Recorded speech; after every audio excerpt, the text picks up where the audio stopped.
Hiya, Michael here with a quick video about adding and subtracting fractions. So here's a little story to start with.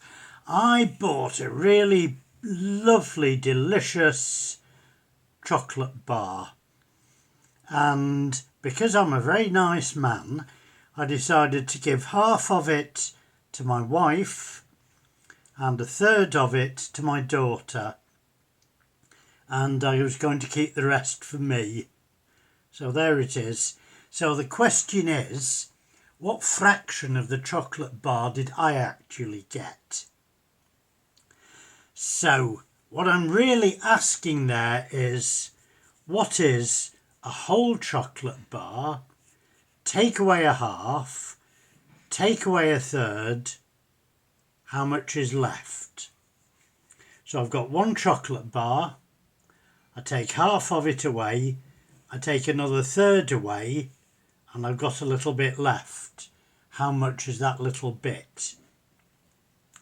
Well, the problem is that I cannot do this as it's written. I've got to change it a little bit. And look here, we use equivalent fractions with a common denominator.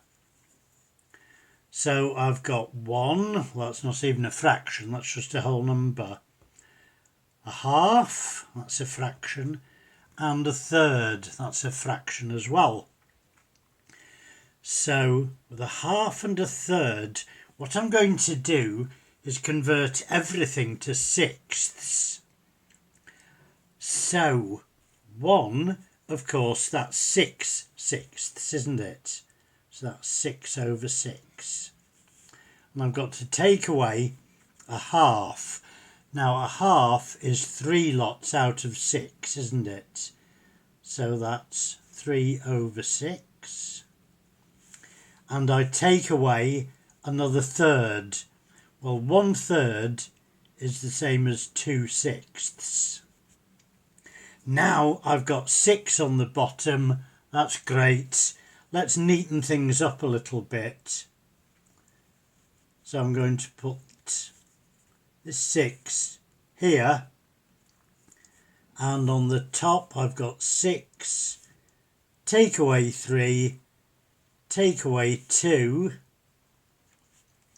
so that's 6 take away 3 take away 2, that gives me 1 over 6.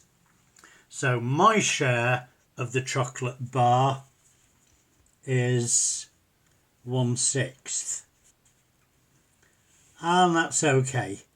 Much as I love chocolate, I love my wife and my daughter more, so I'm happy with that, and I can absolutely promise you that they were happy with it as well. Right, now let's have a look at another problem involving fractions. This time I'm going to be sharing a pizza, and I shared the pizza, there it is, a whole pizza. I shared it with my 2 sons and my daughter. And my sons, boys being boys, being a little bit greedy, they wanted a nice big slice. They wanted 1/3 each. Of course, they're quite close in age, so it had to be the same for each one. And my daughter, being a little bit daintier, she only wanted 1/4 of the pizza. And I had what was left. So my question is, how much is left when I start with a whole pizza? I take away a third for one boy, I take away a third for the other boy, take away a quarter for the daughter, and this bit's left for me. So the question is, what is 1 whole, take away 1/3, take away another third, take away a quarter, and what's left? So it's written here, 1 whole, take away a third, take away another third, take away a quarter. Okay, well what I'm going to do is I'm going to lump those 2 1/3s together. So I'm going to write that as 1 take away 2/3. That's okay, isn't it? Take away 1/4. So all I've done is added those two together, and I'm taking them away together. Now then, thirds and quarters. What can I do here? Well, again, I've got to use equivalent fractions with a common denominator. So my denominator wants to be a number which has 3 as a factor and 4 as a factor. And the obvious one to go for is 12, isn't it? As 3 goes into 12 and 4 goes into 12. So let's rewrite the problem as twelfths. So I've got 1, which is 12 over 12, isn't it? And then I take away 2/3. Well, to make this into twelfths, I need to multiply top and bottom by 4. So it's take away 8 over 12. Make sure you understand that step.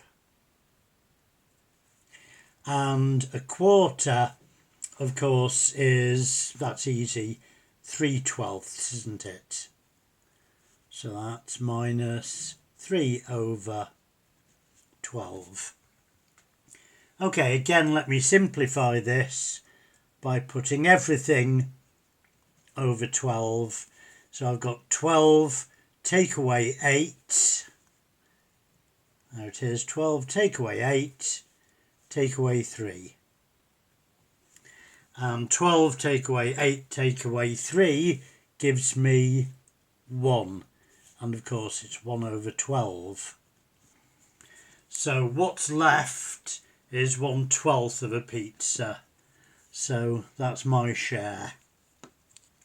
Okay, so let's have a look at some questions now, shall we? Okay, we're just going to use paper and pencil method here.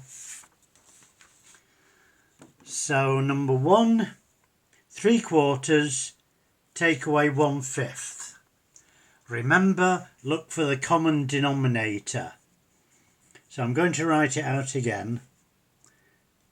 3 over 4 take away 1 over 5.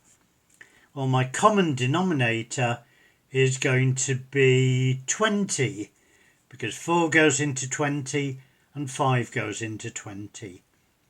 So, make my life easy, I'm going to work down the page. To make this into 20, I've got to multiply by 5. So that's going to be 15 over 20. And I'm going to take away, to make 5 into 20, I've got to multiply by 4. So multiply top and bottom by 4. Take away 4 over 20. So that's 15. Take away 4 all over 20. And that, of course, gives me 15 take away 4, 11 over 20. There we are, so we've got 11/20, and that doesn't simplify down anymore. So now let's have a look at this one.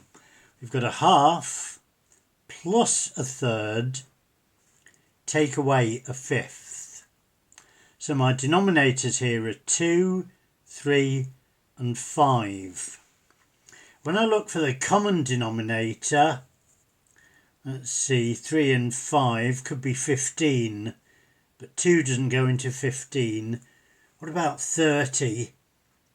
Yes, 30 would do it, wouldn't it? I'm getting quite good at these now, so I'm going to straight away go to this step, and I'm going to write it as something over 30. Well, a half is 15 over 30, isn't it? And I've got to add a third, so that's plus Well, a third is 10 over 30. Then I've got to take away a fifth. And 1/5 is 6 over 30. So it's take away 6. I've already got the 30 there. So my sum comes to 15 plus 10 minus 6. So that's 25. Take away 6 is 19. And of course it's over 30. And there's my final answer. Do you notice how by the time you've done a few of these, you can start taking shortcuts and you can get on quite quickly? But the secret, I'm going to write it here, find a common denominator.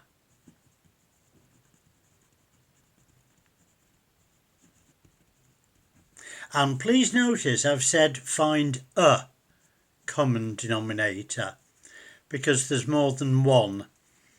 I could use 60 as my common denominator if I wanted to. I could use 90. I could use anything that's a multiple of 30. So it's a case of finding a common denominator. Usually, to make your life easier, you'll look for the smallest number. But you don't absolutely have to. Okay, there you are. Nice short video on adding and subtracting fractions. Hope you enjoyed it. Bye now. See you next time.